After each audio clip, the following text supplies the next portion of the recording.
दफना दिया गया मुझे चांदी के कब्र में, मैं जिसको चाहती थी वो लड़का गरीब था। साथियों नमस्कार, welcome back my YouTube channel D cute knowledge. साथियों मैं उम्मीद करता हूं कि आप लोग स्वस्थ होंगे और मस्त होंगे। साथियों मैं आज आपके लिए देश के प्रधानमंत्री श्री अटल बिहारी वाजपेयी के बारे में कुछ खास बातें लेकर प्रस्तुत हुआ हूँ। दफना दिया गया मुझे चांदी के कब्र में, मैं जिसको चाहती थी वो लड़का गरीब था। वो गरीब लड़का देश का 3 बार प्रधानमंत्री बना और लोकतंत्र के सबसे ऊंचे पदों पर सुशोभित हुआ। पूरे देश का सौंदर्य उसके कदमों पर बिछने के लिए तड़प रहा था, लेकिन एकमात्र उसकी प्रेमिका उसके साथ शादी के लिए तैयार नहीं थी, क्योंकि लड़का गरीब था, लड़का मिडिल क्लास फैमिली से था। इसलिए उसके प्यार को उस लड़की ने ठुकरा दिया। लेकिन लड़के ने भी ठान रखा था, रार नहीं ठानूंगा, हार नहीं मानूंगा, काल के कपाल पर लिखता हूं, मिटाता हूं, गीत नया गाता हूं, गीत नया गाता हूं। साथियों, श्री अटल बिहारी वाजपेयी जी का जन्म 25 दिसंबर 1924 को मध्य प्रदेश के ग्वालियर में हुआ था। जब वे कॉलेज में लॉ के स्टूडेंट थे, तभी उनकी मुलाकात एक सुंदर लड़की राजकुमारी कौल से हुई। राजकुमारी कौल के वो बहुत चाहते थे और मन ही मन राजकुमारी कौल भी उनको बहुत चाहती थी।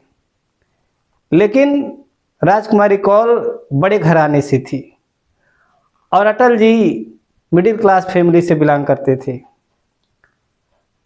इस वजह से उन दोनों का प्यार परवान नहीं चढ़ पाया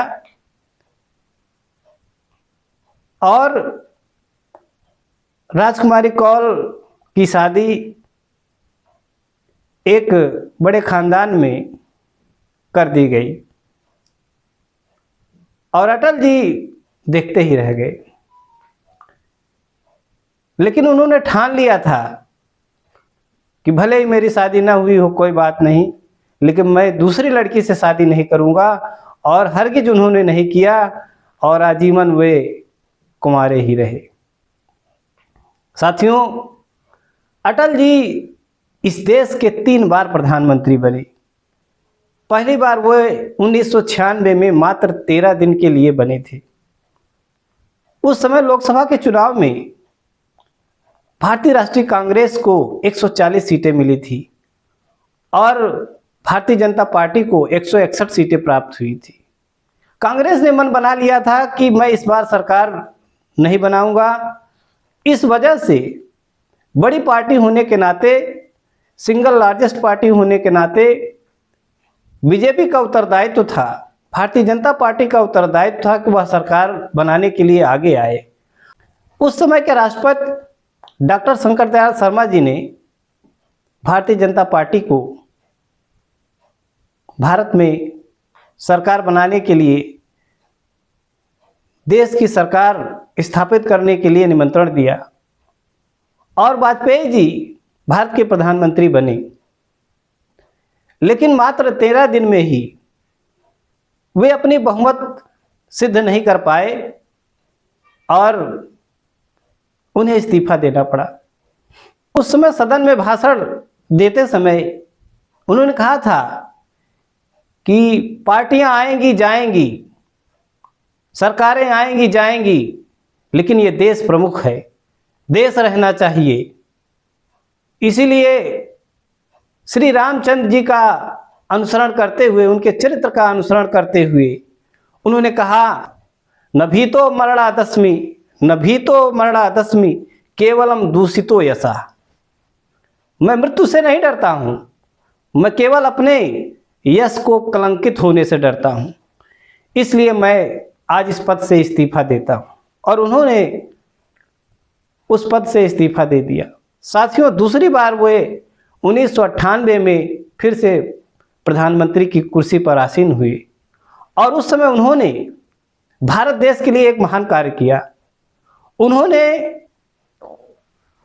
डॉक्टर एपीजे अब्दुल कलाम के साथ, उस समय डॉक्टर एपीजे अब्दुल कलाम रक्षा अनुसंधान संस्थान के प्रमुख थे, उनके साथ मिलकर के उन्होंने ऑपरेशन शक्ति चलाया। ऑपरेशन शक्ति को लॉन्च किया, जो बुद्धा इस्माइल प्रोजेक्ट का दूसरा हिस्सा था, यानी पोखरण परीक्षण का द्वितीय भाग था, यानी पोखरण परीक्षण का द्वितीय सीन था। उन्होंने यह क्लियर कर दिया था कि भारत दूसरी बार परमाणु परीक्षण करेगा, उन्होंने यह निश्चय कर लिया था। और दोनों के नेतृत्व में राजस्थान के पोखरण में परमाणु शक्ति संपन्न राष्ट्र बनने के लिए 11 मई और 13 मई को श्री अटल बिहारी वाजपेयी जी के नेतृत्व में 2 परमाणु परीक्षण किए गए और ये दोनों परमाणु परीक्षण सफल रहे। और यह बात सुन करके अमेरिका तनमना गया।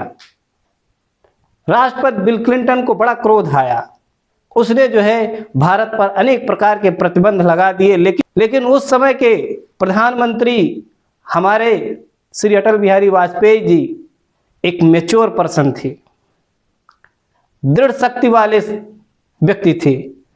वे राष्ट्रपति क्लिंटन के सामने बिल्कुल भी नहीं झुके, हरगिज भी नहीं झुके और उन प्रतिबंधों को स्वीकार किया, लेकिन देश का मस्तक झुकने से मना कर दिया।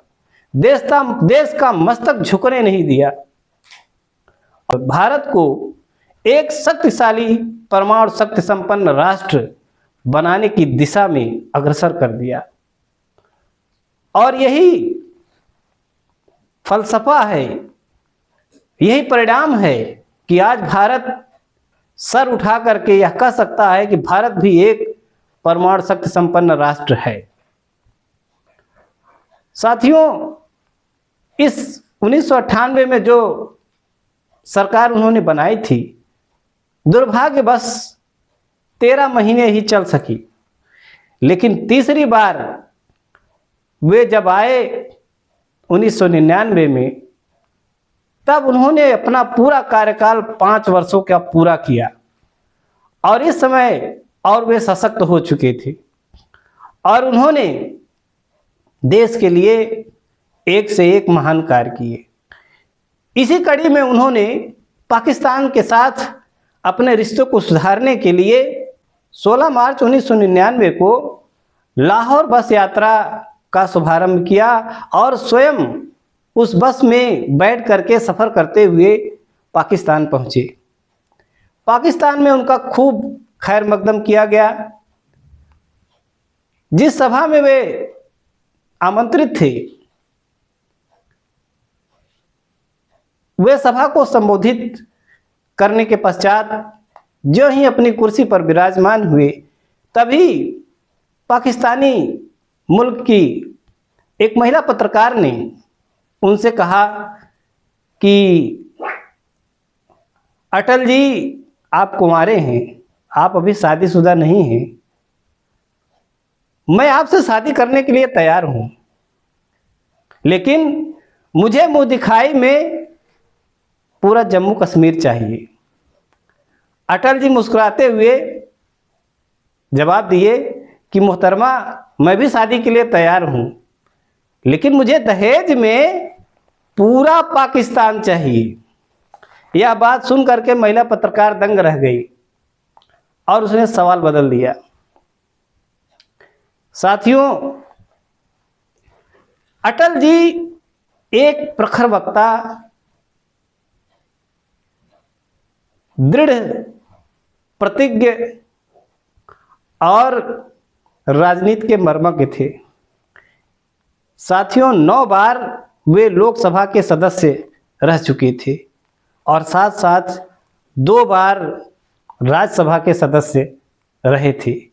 इतनी लंबी सेवा इस बड़े लोकतांत्रिक देश को उन्होंने दिया था और पूरा जीवन उन्होंने अपना देश की राजनीति के लिए खपा दिया था। और यही कारण है कि आदरणीय वाजपेयी जी को भारत का अजात शत्रु कहा जाता है, भारतीय राजनीति का अजात शत्रु कहा जाता है, और उनकी गणना देश के महान नेताओं में की जाती है, देश के महान राष्ट्र निर्माताओं में की जाती है। इन कार्यों के साथ साथ 2003 में उन्होंने दल बदल से संबंधित एक बिल लाया था। 91वां संशोधन के साथ वे दल बदल विरोधी कानून को लाए थे, जिसमें राजनीतिक अस्थिरता को दूर करने का प्रयास किया गया था, मंत्रियों की संख्या को सीमित करने का प्रयास किया गया था। इसके साथ साथ उन्होंने एक कार्य और किया था जो देश के कर्मचारियों के लिए शायद अच्छा नहीं था। 2003 में ही अटल जी ने ओपीएस के जगह एनपीएस न्यू पेंशन स्कीम का बिल लाए थे, और उसके तहत ओल्ड पेंशन स्कीम को खत्म कर दिया गया। साथियों, कहीं न कहीं उनका ये कदम मेरे हिसाब से अच्छा नहीं था। हालांकि उन्होंने कहा था कि देश पहले है और हम बाद में हैं, लेकिन कहीं न कहीं ये बातें उनकी अच्छी नहीं थी। और